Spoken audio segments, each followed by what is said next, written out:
La Fédération malienne de judo et jiu-jitsu a organisé le samedi 29 avril 2023 au Musée national olympique une assemblée générale extraordinaire. L'objectif de cette rencontre est de procéder à la relecture des textes conformément au statut type des fédérations sportives nationales édicté par le département de la jeunesse et des sports chargé de l'instruction civique et de la construction citoyenne. La présente rencontre qui nous réunit ce matin s'est fixée comme tâche essentielle d'adopter nos nouveaux textes en les mettant en conformité avec le statut type du département en charge des sports. L'exercice consistera donc à adopter le nouveau statut de la Fédération malienne, ce statut type. En effet, cette assemblée générale extraordinaire a pour objectif de doter la Fédération malienne de judo et jiu-jitsu de nouveaux textes à l'instar des autres fédérations sportives nationales. Faisons des textes corrects, convenables et consensuels, parce que le département des sports a vu avec le temps beaucoup de conflits viennent de l'incompréhension. Et c'est pourquoi le comité olympique et le département des sports se sont engagés à proposer un statut type pour que les confusions puissent être dissipées. Dans chaque discipline a sa spécificité, mais il y a une base générale qui traverse, qui fait l'administration du sport en général. Dans l'administration du sport,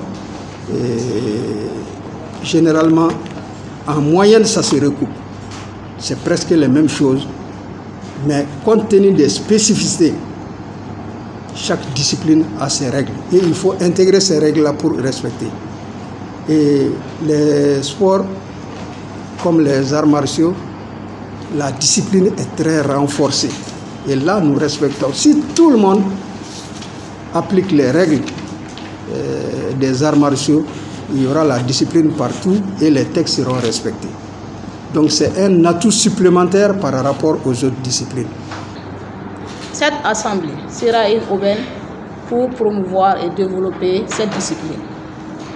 Elle est également l'unique accession pour adopter les nouveaux statuts types suivant l'arrêté 20-22-14-14 du ministère de la Jeunesse et des Sports, chargé de l'institution civique et de la constitution citoyenne SG, du 11/5 mois 2022.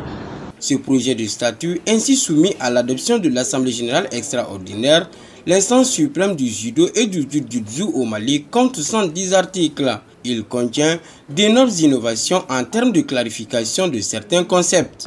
Je déclare ouvert les travaux de l'Assemblée générale extraordinaire de la Fédération malienne de judo.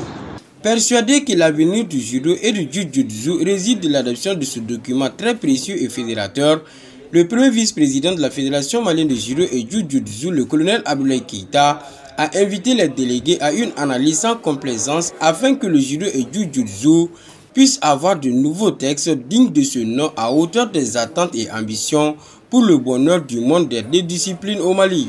Je vous invite à un examen approfondi des documents proposés qui vont désormais régir notre association.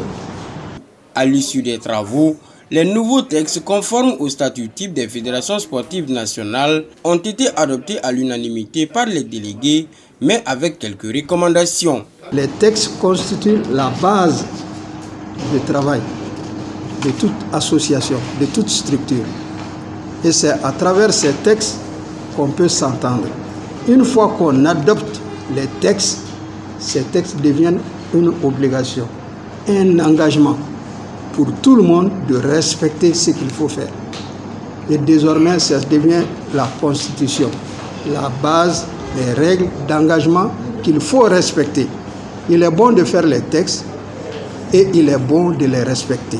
Dans leur intervention, les représentants de la Direction nationale des sports et de l'éducation physique et du Comité national olympique et sportif du Mali ont félicité les membres du bureau fédéral pour la tenue de cette rencontre qui contribue fortement à la transparence et à la bonne gouvernance dans les activités fédérales.